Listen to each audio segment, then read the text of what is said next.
quando le reni mro dal campo salia. Radio J, El Mundo Muestro.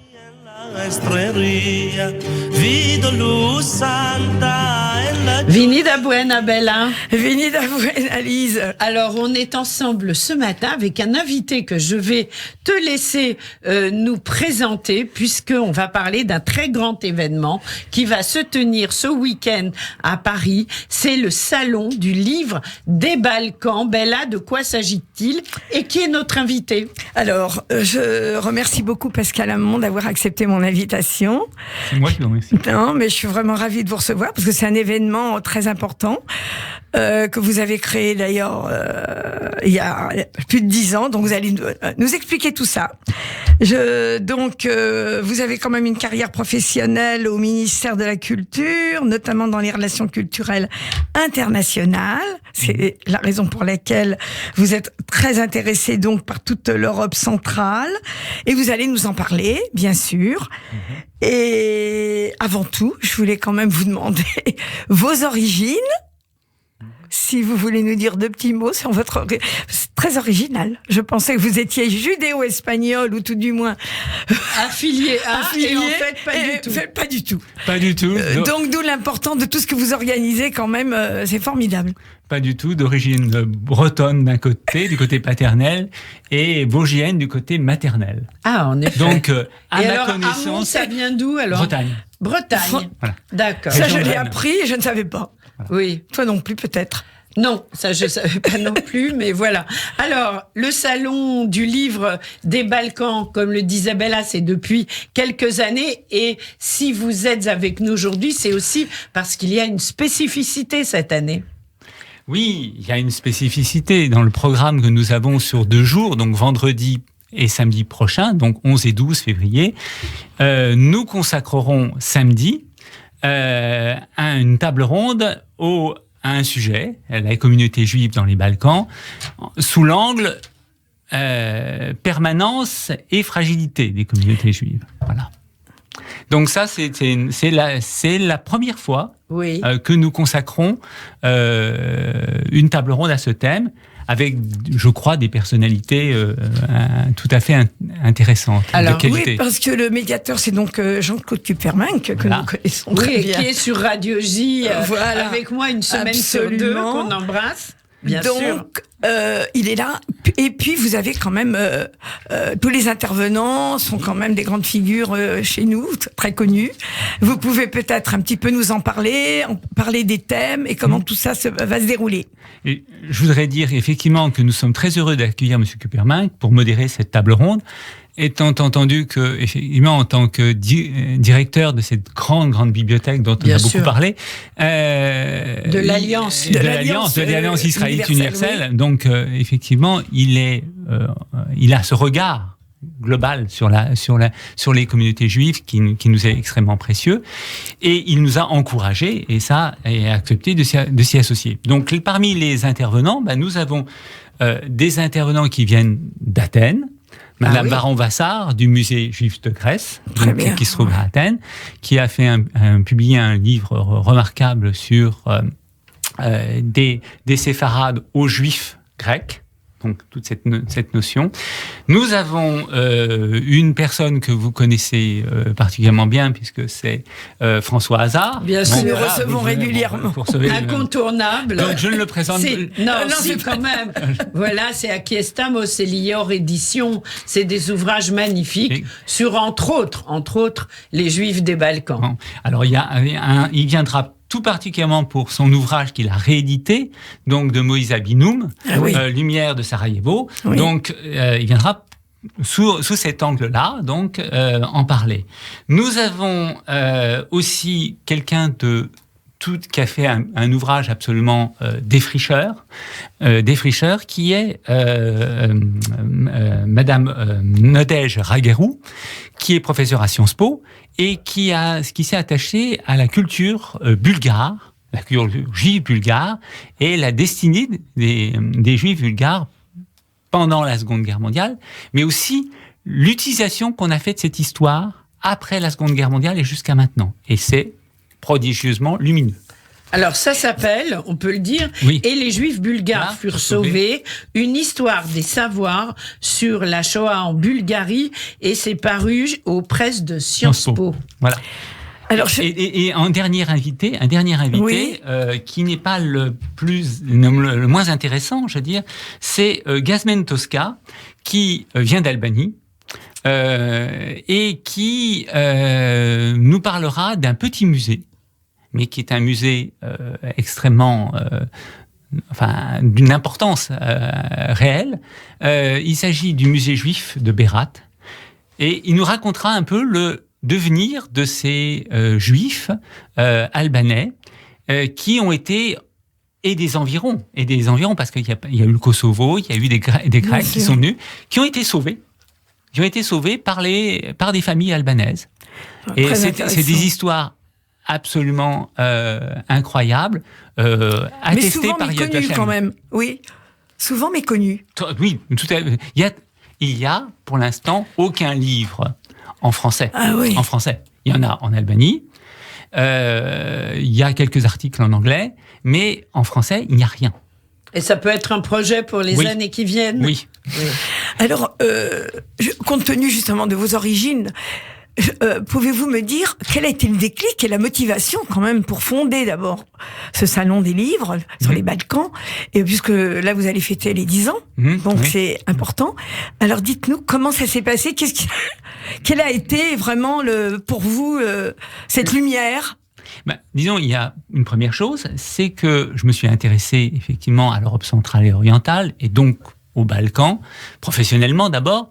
Et puis, je me suis aperçu, ce qui a été le déclic, c'est qu'il y avait beaucoup de choses très intéressantes, de festivals de musique balkanique. Enfin, j'irai jusqu'au Klezmer, par exemple. Oui, bien sûr. Que vous connaissez parfaitement. Mais il y a aussi des festivals de cinéma, aussi, relatifs aux Balkans, et ou traitant de ces sujets. Mais je me suis aperçu que dans le domaine du livre, il n'y avait rien. Alors, il y a des festivals sur le livre d'histoire, il y a des festivals sur plein de choses, mais il n'y en avait pas sur les Balkans. Mais c'est vrai que quand on parle beaucoup de musique balkanique, mais des livres, c'est vrai qu'il y en a pas tant que ça. Absolument, voilà. J'ai pas tellement eu l'occasion d'en présenter. Donc, je me suis dit, il y a un vide. La nature a horreur. Que vous avez essayé de combler. La nature a horreur du vide, je vais essayer de le remplir, et puis voilà, ça dure depuis 10 ans. Voilà. Donc ça c'est formidable. Est-ce qu'il y a finalement vous vous êtes rendu compte qu'il y avait des passerelles entre les différents pays justement?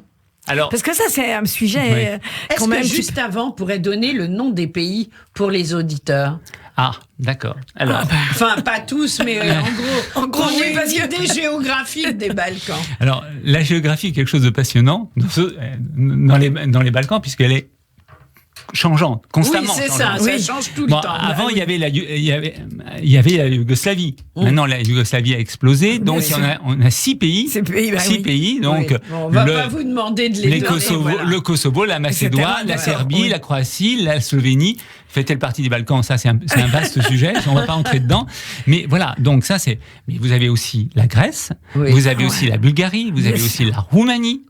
Et la Turquie. La Turquie quand même. Alors la Turquie, ça c'est un grand sujet. Oui, effectivement, la Turquie d'Europe, sans aucun doute. Ah, oui. Donc Istanbul. Et c'est le cœur quand même. Alors voilà, quand on a prononcé le mot Istanbul, on est au cœur du sujet. Si on tout à fait. Parce que on retrouve tout. C'est un peu le sujet de nos émissions, quoi. Bien sûr, beaucoup même, beaucoup. Voilà, donc. Et alors là, c'est pour ça qu'on comprend mieux pourquoi on va du klezmer au judo-espagnol et du judo-espagnol au klezmer. Voilà. Donc il y a quand même des passerelles alors. Alors il y a des passerelles. En quelques mots. Dites-nous. Il y a des passerelles incroyables. Ces passerelles, on présente les Balkans comme étant une zone géographique d'affrontement. Le mot le plus classiquement employé, c'est balkanisation. Oui. Donc division. On transforme la Yougoslavie en 8 États ou en 6 États. Enfin bon, voilà. Oui. Bon. Et puis lieu de guerre, d'affrontement. Là, il faut quand même pas oublier que la dernière guerre en Europe, c'est quand même celle qui s'est passée dans cette zone ex-yougoslave, dans Sarajevo par exemple. Voilà. Oui. Donc c'est vraiment une zone qui a une réputation, je veux dire, d'affrontement extrêmement importante. Mais c'est là où je voudrais dire, c'est peut-être mon expérience que je voudrais essayer de faire partager, c'est que c'est une zone aussi d'échange incroyable. C'est une zone de relations. Les liens intrafamiliaux, au-delà des frontières, fonctionnent. Les langues sont... Bon, on parle du serbo-croate, Oui. c'est la même langue, avec un alphabet différent, mais c'est la même langue. Donc tout le monde est dans les Balkans, réellement, tout le monde parle la langue de l'autre. C'est-à-dire qu'on ne parle pas une seule langue. Un Albanais Ils ne sont parle... polyglottes. Un Albanais, qui est une langue très spécifique, Oui. il connaît, comprend le grec, très souvent. Il comprend beaucoup d'autres langues. Et c'est pareil dans l'ex-Yougoslavie. Bien sûr. Donc il y a eu des échanges quand même énormes. Et il se renforce. Oui. Parce que maintenant, ce qui se passe, c'est que on a des réseaux routiers intra-européens qui sont vraiment efficaces. Oui. Là où il fallait 8 heures il y a 30 ans, il en faut 1h30 aujourd'hui pour aller d'Albanie au Kosovo, pour aller d'Albanie en Grèce, pour aller à Salonique, à Thessalonique. Voilà. Donc c'est très rapide. Et donc toutes ces relations, tous ces échanges font que on vient, même si on est serbe. Et là, c'est vraiment, même si on est serbe, on vient sur la côte albanaise maintenant. Pour prendre ses vacances et pour découvrir la mer. Et ça, c'est des changements profonds. Et on est bien reçu, même si on est serbe. Oui, ce qui permet véritablement de faire des échanges. Alors, ça aura lieu, on n'a pas encore dit, alors Bella. justement, il nous faudrait... Est-ce qu'il faut s'inscrire à cette table ronde? Non, il n'y a pas à s'inscrire. C'est on peut entrée venir libre. comme ça. Entrée libre. Oui, mais il faut Alors, venir avec entrée libre. avec votre QR code quand même. Ah bah, avec bien votre- sûr, avec le pass. on va bien voir. sûr. Alors, il nous faut les horaires et l'adresse. Alors, l'adresse, c'est 65 rue des Grands Moulins, dans le 13e, métro BNF, par exemple, sortie Chevaleret. Bon, voilà, ça c'est l'adresse. La table ronde, c'est samedi 12 février de 16h30 à 18h, avec des dédicaces à la sortie de la table ronde, des différents auteurs. Oui. Vraiment, j'y tiens beaucoup. Que vous dire de plus? Non, Le bah, que vendredi. nous dire, ça commence quand même le vendredi 11 alors, à 16h. oui, et ça dure. quels sont les sujets de Oui. vendredi? Oui. C'est un marathon qui commence à 16h le vendredi, Oui. avec toute une série de choses. On parlera de littérature croate, on parlera du sujet de l'histoire à la fiction au travers du roman, avec des auteurs tels que Timothée de Meller qui a écrit Demain la brune, qui marche très bien, un auteur kosovar, un auteur Yeton Neziray, une auteure roumaine Florina Ilis, mon grand ami Nedim Gürsel, auteur turc qui est un fidèle du salon et très présent. On parlera de la Bosnie avec Adrien Selbert qui a fait un remarquable ouvrage de photos sur ce pays. Le lendemain, nous accueillons, et c'est une époque auquel je suis extrêmement attaché, nous accueillons des écoles. Ah oui, ça C'est d'une bien. importance capitale, la transmission. On accueille des aux écoles de niveau secondaire, même parfois primaire, de 8 à 16 ans. Ah Très oui, bien, bravo. Donc on accueille 3 écoles, une école grecque, une école turque et une école grecque, une école turque, attendez, excusez-moi, Alors, et une école bulgare. voilà. Et, pardon, excusez-moi. Mais je voulais vous demander, excusez-moi, dans quelle langue vous allez... les conférences se font en français, mais est-ce qu'il y aura une traduction pour les gens qui... Il y a des traductions pour les il y a gens des qui traductions sont- directement. Voilà. Une Voilà, question bah, importante. écoutez, un salon du livre des Balkans à ne pas rater vendredi 11 et samedi 12 février. On va sur le site livredesbalkans.net. Tout est expliqué, il y a le programme. On s'y retrouve, Bella, bien sûr. Bien sûr, à samedi, Voilà. Con Bueno. Et merci beaucoup. Bienvenue. Merci d'être venu, vraiment. Merci beaucoup à vous d'avoir été là. Et comme toujours, on peut mettre quelques secondes Oui, la Comida de de la musique. Mañana, 2 petites minutes de cette chanson qui musique. est très très connue de nos judéo-espagnols. Merci et à très vite, Bella. Au Merci revoir. beaucoup. Merci, au revoir. à vous tous. Au revoir.